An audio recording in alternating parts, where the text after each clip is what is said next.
Antes de dejar de funcionar, el Observatorio Espacial Herschel de la Agencia Espacial Europea observó la fusión de dos grandes galaxias, ayudando así a explicar por qué existen galaxias elípticas gigantes en el universo. Herschel es una misión de la Agencia Espacial Europea que fue lanzada en 2009 y que siguió funcionando a pleno rendimiento hasta la primavera de 2013, al quedarse sin líquido refrigerante. Un líquido que necesita para mantenerse lo suficientemente frío. La misión fue nombrada en honor de William Herschel, descubridor del espectro infrarrojo. Este rango espectral, el hecho de operar en infrarrojo y submilimétrico, es lo que le confiere su naturaleza al poder realizar observaciones astronómicas imposibles o muy difíciles desde Tierra. Las observaciones con telescopios espaciales en el infrarrojo lejano permiten observar todo el rango espectral sin interrupción y con niveles de fondo muy bajos y estables. Hoy, en este primer tramo de Sin Distancias, nos acompañan dos astrónomos. Uno de ellos ya le conocéis, los que nos seguís con asiduidad, es el profesor del Departamento de Inteligencia Artificial de la UNED, Luis Sarro, junto a un científico implicado directamente en esta misión. Nos van a contar cómo ha sido esta experiencia y por qué ha supuesto Herschel un avance espectacular en nuestro conocimiento del universo.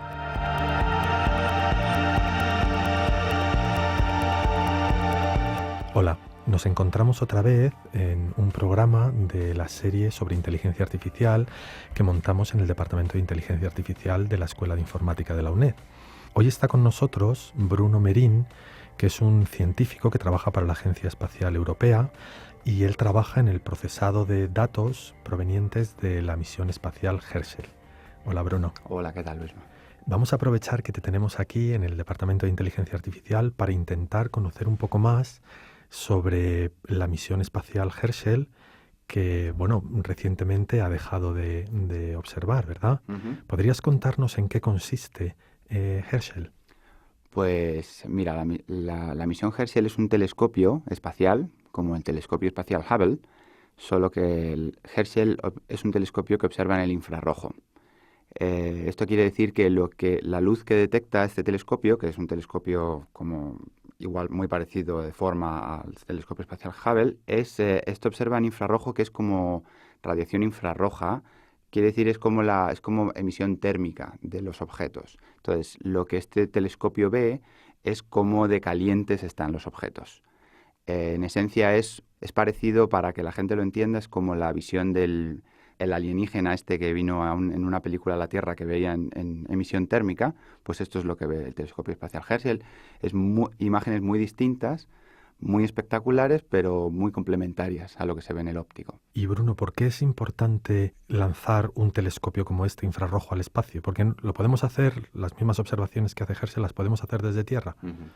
No, claro, esa es la razón importante por la que esto se hace con un satélite y no se hace desde Tierra, es que las longitudes de onda o los filtros con los que observamos en Herschel son opacos. La atmósfera es opaca en esas longitudes de onda, con lo cual, si pusiésemos el telescopio en la Tierra, lo único que veríamos sería la emisión de la atmósfera. Es como una pantalla opaca.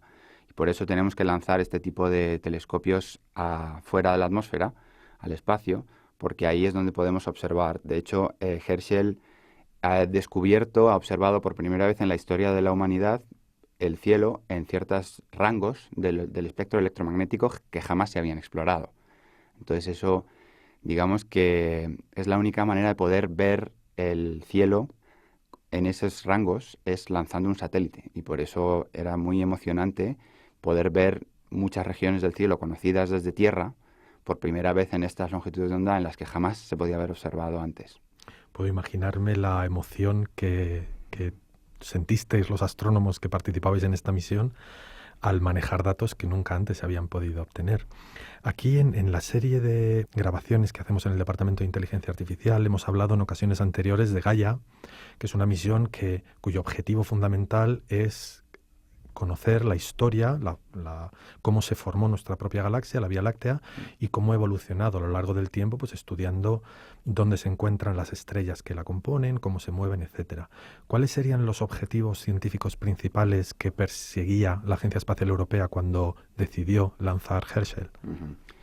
Pues esencialmente Herschel era un observatorio. Quiere decir que las zonas del cielo que observaba y cuánto tiempo integraba o por cuánto tiempo miraba en las distintas zonas, eso era el resultado de un proceso competitivo entre propuestas de astrónomos del mundo entero, a los que se les explicaba: miren, hemos lanzado este telescopio, esto ofrece una posibilidad nunca se había tenido antes la posibilidad de observar el cielo en estos rangos de longitud de onda. Entonces, ¿qué se les ocurre que se puede hacer? Y el rango entonces de ciencia que ha hecho Herschel es vastísimo. Va desde observadores que a lo mejor han estudiado asteroides muy cercanos del nuestro propio sistema solar, que al observarlos en infrarrojo puedes entender mejor cómo están hechos, cómo de porosos o duros son, qué masa tienen, hasta gente que estudia zonas en las que se forman las estrellas, que suelen ser nubes muy opacas, que en óptico de nuevo se ven completamente negras, y sin embargo cuando las miras en infrarrojo ese polvo negro es transparente y ves las estrellitas que hay dentro formándose. Alrededor de estas estrellas también hay discos de polvo que son el resultado de la formación de la estrella, que es donde se forman los planetas, los exoplanetas, que es otro área que tenía mucho interés, y solo se pueden observar con instrumentos infrarrojos. Y finalmente, en realidad, cuando observas galaxias, la gente que estudia galaxias también, al observarlas en infrarrojo, ven una estructura completamente distinta. Lo que ven, de hecho, es muy interesante porque lo que ven en las galaxias es las zonas oscuras, en el infrarrojo brillan, y es porque es donde se están formando estrellas. Luego, cuando miras en el infrarrojo una galaxia, lo que ves, en el óptico ves las estrellas que existen hoy. Cuando miras en infrarrojo ves las poblaciones de estrellas que se están formando, que serán las estrellas del futuro. Y luego finalmente hay muchísimo trabajo en gente que estudia ya galaxias que están en el límite conocido del universo. Son programas cosmológicos que los llamamos, que básicamente lo que hacen es observar a zonas del cielo en las que a ojo abierto no se ve nada, completamente vacías de estrellas, y si miras ahí con un telescopio muy grande durante muchas horas o días, incluso te salen unos mapas en los que cada puntito es una galaxia de lo que llamamos de muy alto corrimiento al rojo. Quiere decir, son las galaxias que se formaron al principio del universo. Y resulta que para esto Herschel es muy bueno, porque muchas de las galaxias más antiguas que se conocen se pueden detectar en estas longitudes de onda en las que observa Herschel.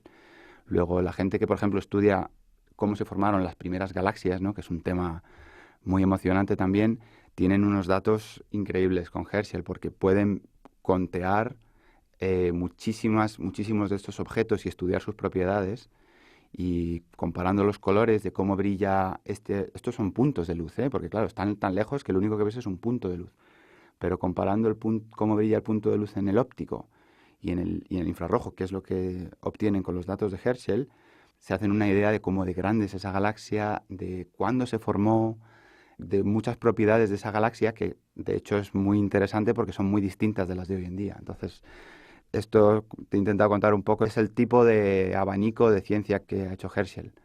Es un gran abanico que muy abarca amplio. desde objetos de nuestro sistema solar hasta los objetos más alejados del universo Exacto. conocido.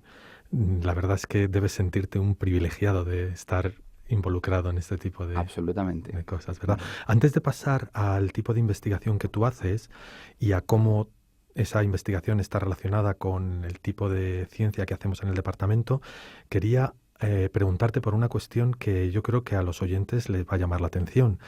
Herschel es un proyecto financiado por la Agencia Espacial Europea, ¿verdad? Pero cuando has mencionado que funciona como un observatorio, has dicho que astrónomos de todo el mundo fueron invitados a proponer proyectos de investigación y observaciones para el observatorio. Es llamativo que los fondos provengan de la Agencia Espacial Europea, que en el fondo somos unos países involucrados, y sin embargo se permite hacer ciencia en pie de igualdad a científicos de todo el mundo. Esto es es común en ciencia? Sí, el programa científico de la ESA realmente es abierto por definición y civil, y todos los observatorios de la ESA tienen una llamada para propuestas que es emitida al mundo entero. Porque, de hecho, lo que se pretende con estos observatorios es realmente avanzar en el conocimiento. Entonces, no tendría sentido limitar la gente que pueda proponer ideas a solo los países, digamos, que han pagado o que han contribuido a la construcción del satélite.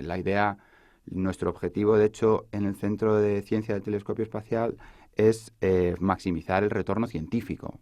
Digamos, queremos convertir cuantos más euros se han invertido en construir toda esta máquina, que es una máquina formidable con detectores completamente revolucionarios para la época en la que se han hecho, en cuantos más resultados científicos posibles, ¿no? Entonces, de hecho, rastreamos todas las publicaciones que se hacen, publicaciones en revistas profesionales con árbitro, que se hacen basadas en datos de este telescopio para realmente medir cuál ha sido el impacto, ¿no? Y, de hecho, el hecho de abrirlo a toda la comunidad, sin duda, nos muestra que es una buena estrategia, porque el impacto de Herschel está siendo muy grande, en parte gracias a eso. Sí, el funcionamiento de la comunidad científica, con sus defectos y problemas que tiene, sin duda, la verdad es que es un contraste grande con el resto del mundo en el que vivimos, ¿verdad? La cooperación, la internacionalización. Vamos a pasar al tipo de investigación que tú haces, porque de todo el abanico que nos has descrito, evidentemente tú no puedes estar en todas esas áreas. ¿Cuál es en particular tu área de investigación? ¿Cómo utilizas tú los datos de Herschel? Bueno, nosotros lo que estudiamos son cómo se forman los exoplanetas. Este es nuestro objetivo. Sabes que hay unos 1000 exoplanetas conocidos. Son planetas generalmente parecidos a Júpiter, que están en estrellas relativamente cercanas, pero sabemos, por cómo los detectamos, que la fracción de planetas que conocemos está extremadamente sesgada. O sea, solo vemos la punta del iceberg, ¿vale? Y entonces estos 1000 exoplanetas, que suena como mucho, en realidad sabemos que hay muchísimos más, pero no los podemos detectar. Lo que Herschel nos permite hacer es observar los discos protoplanetarios, los llamamos, que son estos discos de polvo y gas que se quedan girando alrededor de una estrella que se acaba de formar, en las que se forman los planetas. Entonces, mediante el estudio de esos discos, podemos inferir o podemos predecir, simplemente usando esas observaciones de Herschel más la física, la gravedad, la interacción entre la luz y la materia, y cosas que realmente son bastante sencillas, podemos predecir qué tipo de sistemas planetarios se van a formar en un disco dado. Y ese es el objetivo final de nuestro estudio. Podemos estudiar todas estas poblaciones de discos protoplanetarios que, como dije antes, sin observarlos en el infrarrojo no podríamos estudiar, porque estos discos suelen estar metidos en nubes opacas. Luego necesitamos los datos de Herschel para poder detectar esos objetos y estudiar esos discos. Y estudiando esos discos y sobre todo cómo desaparecen, podemos averiguar mucho de qué tipo de planetas en el futuro se van a formar, o digamos, pensamos que cierto tipo de disco permitiría qué tipo de planetas. Y en particular es muy interesante porque, digamos, la gallina de los huevos de oro del estudio de exoplanetas, que es detectar planetas habitables. Luego, esto quiere decir planetas con superficie rocosa y en la zona de habitabilidad de su estrella, que es un rango de distancias en el cual el agua podría estar en un estado líquido. Este tipo de planetas no se han detectado todavía. Y es porque nuestros telescopios no permiten detectarlos todavía. Hay un gran camino por delante para desarrollar la tecnología, los telescopios y los instrumentos que permitan detectarlos. Pero mientras que todo eso ocurre, nosotros a día de hoy, con los datos de Herschel, estudiando esos discos, podemos predecir, basado en observaciones infrarrojas más física, qué planetas debe haber en la galaxia y qué fracción de planetas deben estar en la zona de habitabilidad, lo cual tiene un impacto enorme en cuál es la probabilidad final de que alguno de esos planetas estén habitados. Entonces, yo recuerdo que cuando yo estudiaba, parte de la mitología, porque no era parte de los temarios de las asignaturas de física, era una cosa que se llamaba la ecuación de Drake, que intentaba cuantificar la probabilidad de que hubiera vida en otros planetas, ¿no? Y yo recuerdo que en aquella época se nos explicaba que era un conjunto de factores, por ejemplo, pues la probabilidad de que una estrella tenga planetas a su alrededor, etcétera, etcétera. Y este factor en particular, la probabilidad de que una estrella tuviera planetas a su alrededor, se estimaba como bajísima, muy baja. Eso es una revolución que ha tenido lugar en la última década, ¿verdad, Bruno? Exacto, sí, sí, sí. Y que ha cambiado nuestra forma de ver nuestra galaxia y el universo. Exacto. Son muy habituales. De hecho, yo casi, corrígeme si me equivoco, pero creo que es más habitual, o ahora mismo se estima que es más probable que una estrella tenga planetas a su alrededor que esté aislada, sin planetas, ¿verdad? Sí, sí. Sí, de hecho, ahora mismo la ecuación de Drake, que en realidad es una ecuación súper sencilla, es básicamente eso, es el número de estrellas que hay en la galaxia y empiezas a multiplicarlo por la probabilidad de que tenga planetas, por la probabilidad de que ese planeta esté a la distancia correcta para tener agua, para la probabilidad de que tenga agua y realmente tenga vida. Cada uno de estos factores, según avanzas en la ecuación, son más futuristas y más indeterminados, ¿no? Son ciencia del futuro. Pero este hombre realmente fue muy visionario en decir, bueno, estos números a día de hoy no los podemos calcular, pero nuestra estimación a día de hoy más razonable es que este número tiene que estar entre el 20 y el 50%, ¿no? Y ahora lo que estamos haciendo es revisar esos números con datos. Ahora de repente, esta ecuación tiene ya muchas décadas, pero ahora llegan los datos de Herschel, estudiamos todos estos discos, también la gente que hace estudios de microlensing, que es una técnica para detectar planetas, en realidad ellos sacaron hace poco un artículo diciendo que en función de lo que ellos han detectado, la facilidad con la que deberían poder detectar eventos, concluían que todas las estrellas de la galaxia al menos tienen un planeta. Wow. Todas. Luego, es un cambio inmenso, ¿no? Efectivamente, como tú dices, probablemente Drake, cuando hizo la ecuación, el cálculo de estrellas con planetas, pues sería, pongamos que un 20%, porque es que no se conocía ninguna. Y ahora de repente hemos cambiado mucho la ecuación porque ahora decimos, no, estrellas con planetas son el 100%. Ahora la cuestión es qué fracción de esas estrellas tienen planetas en la zona de habitabilidad. Luego estamos avanzando y lo interesante es que, digamos, las actualizaciones al conocimiento que tenemos sobre la vida en el universo, todas van en la dirección emocionante de que todo parece indicar que hay muchos planetas, no hay por ahora ninguna razón para pensar que no hay un montón de planetas en la zona de habitabilidad, etcétera, etcétera. Sí, otra de las cuestiones en las que se ha avanzado mucho es en la de la probabilidad de que un planeta en la zona habitable tenga vida. Por varias razones. Primero, la zona de habitabilidad ha crecido mucho, porque antes pensábamos que las condiciones para la vida tenían que ser eran muy exigentes, que no se podía dar en cualquier sitio, y aquí mismo en la Tierra estamos descubriendo formas de vida en ambientes extremos, los llamados extremófilos. Incluso se baraja la posibilidad de que la vida en la Tierra haya aparecido varias veces y que la que conocemos ahora sea solamente la que prevaleció y acabó con las demás. Es un tema interesantísimo. Es fascinante. ¿No? Es como cuando te pones a investigar en las raíces de tu familia, ¿no? Empiezas a descubrir cosas y entiendes un montón de cosas. Esto es ir a las raíces de las raíces de las raíces, ¿no? ¿Qué pasó en el sistema solar? ¿Cómo se formó la Tierra? ¿Cómo llegó el agua?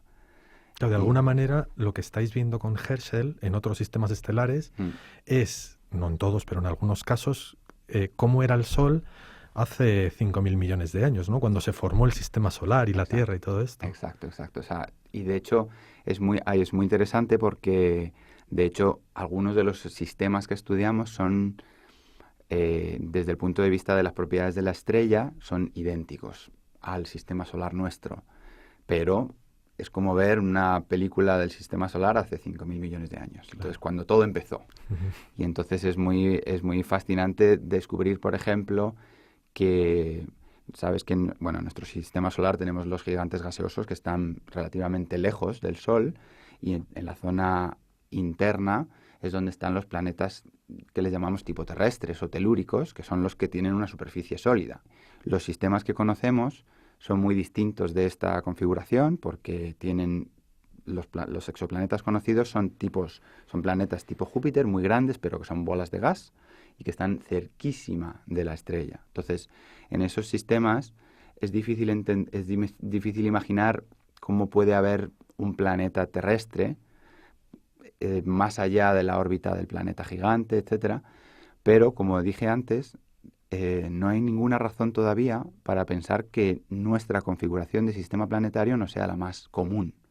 De hecho, utilizando la teoría esta de la navaja de Occam de la simplicidad, en principio no hemos encontrado ninguna evidencia que indique que que nuestro sistema no es completamente estándar. Y sí, efectivamente, luego vemos, por ejemplo, muchas diferencias cuando la estrella es muy grande, muy masiva. Todo el proceso de disolución del disco protoplanetario, que es donde se pueden formar los planetas, es muy rápido. Y entonces eso implica que el tipo de planetas que puedes formar ahí son solo los planetas que se pueden formar muy rápido. En fin, entonces todas estas consideraciones, que a mí lo que me gusta es que son básicamente tomar estas observaciones infrarrojas y aplicarles física, predicen toda una serie de tipos planetarios muchísimo más rica y diversa que todavía la que conocemos, que ya de por sí es muy rica. Qué bonito. Has mencionado 2 veces a lo largo de tus intervenciones una cuestión que me permite enlazar con las cosas que hacemos en el Departamento de Inteligencia Artificial.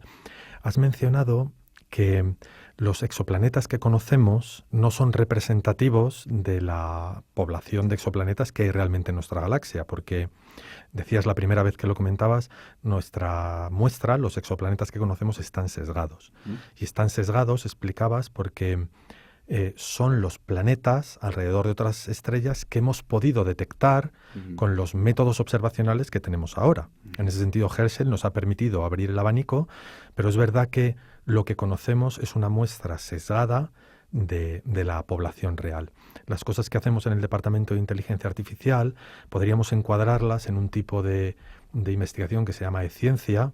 Intentamos replicar con máquinas o automatizar o facilitar con máquinas tareas propias de la investigación, pero que ahora mismo no pueden ser llevadas a cabo por seres humanos, por astrónomos, por una razón muy sencilla. Es que la cantidad de datos que nos están proporcionando los observatorios, tanto en Tierra como en el espacio, excede ya con mucho la capacidad de los seres humanos de analizar esos datos. Necesitaríamos reencarnarnos muchas veces para poder analizarlo todo. Entonces, bueno, pues una de las cosas que hacemos en el Departamento de Inteligencia Artificial es precisamente ese, hacer modelos probabilísticos parecidos a la ecuación de Drake, pero más complejos, que incorporen los sesgos que tenemos por el tipo de observación que podemos hacer. Es decir, los datos que manejamos no son la realidad, sino que es una realidad pasada por el tamiz de lo que nosotros podemos detectar con los observatorios actuales. Hay otras cosas en las que nosotros también hemos estado trabajando y que se parecen a problemas a los que vosotros os enfrentáis. Por ejemplo, pues a la hora de definir los tipos de discos protoplanetarios que encontráis. ¿Podéis hablarnos un poco más de este tipo de problemas? No tanto de las técnicas, sino... Sí. Bueno, yo siempre digo que el problema principal que tenemos en el estudio de exoplanetas y en general en el estudio de formación de estrellas es sencillísimo y es solo que está muy lejos. Si hay algún superastrónomo veterano decía que si todo esto hubiese ocurrido a la mitad o a una 10ª parte de la distancia, todo esto estaría resuelto ya. Y digo esto porque igual que decía que las galaxias más antiguas solo vemos un punto, estos discos que vemos en general también solo vemos nada más que un punto. O sea, son estructuras que a la distancia a la que están es absolutamente imposible. Digamos, no tenemos ningún telescopio, no hay ningún telescopio en el mundo ni planificable que pudiese realmente dejarnos ver con gran detalle esto, salvo interferómetros. Pero no en las longitudes de onda en las que trabajamos nosotros. Luego, como estudiamos estos objetos, es observar una imagen en la que hay un puntito de luz, que sabemos que es nuestro objeto, nuestra estrella joven, y miramos esa estrella en varios filtros, y comparando el brillo en los distintos filtros, es como podemos descubrir que ese objeto no es una estrella solo, sino que tiene polvo alrededor. Básicamente vemos eso porque vemos que emite mucho en infrarrojo. Y emite en infrarrojo porque ese polvo que hay alrededor de la estrella, que como dije que el infrarrojo lo que es emisión térmica, ese polvo que hay alrededor de la estrella, que son como anillos de Saturno, pero una versión un poco más grande de eso, recibe la luz de la estrella, se calienta y emite luz infrarroja, y por eso nosotros cuando detectamos un objeto que es más brillante en infrarrojo es porque tiene polvo alrededor. Luego es una cosa muy indirecta, realmente tenemos unos cuantos puntos de brillo en distintos filtros. Y la manera de traducir eso a una estructura física real de cómo es el disco, pues es mediante un proceso de modelado. Tenemos que o clasificar esas curvas que llamamos distribuciones espectrales de energía, las clasificamos en grupos y asociamos esos grupos a un tipo de disco, ¿no? Pero yo siempre, desde que empezamos a trabajar con esto ya hace muchos años, y es un análisis muy estándar en astrofísica moderna, multirrango, cuando usas información de varios telescopios, pones todos estos puntos en esta gráfica e intentas deducir, de nuevo, pues modelizándolo físicamente, qué tipo de estructura física puede ser. Yo siempre he tenido este sueño de que la verdad es que lo que sería alucinante, el sueño de astrónomos que se dedican a esto, sería poder realmente coger un cohete en algún momento e irse y ver realmente, ¿no? Porque muchos de estos objetos los has estudiado durante años y tienes tu idea, tienes tu conjetura razonable de qué es lo que de qué es lo que puede ser, pero es una modelización. No vemos el objeto realmente, con lo cual al final usamos técnicas de inferencia física. Bueno, Bruno, creo que hemos llegado al final de este programa. Te agradezco muchísimo tu participación en él, que hayas compartido con nosotros este mundo tan excitante, y esperamos poder contar contigo en otra ocasión, en el futuro. Ha sido un placer, muchas gracias a vosotros.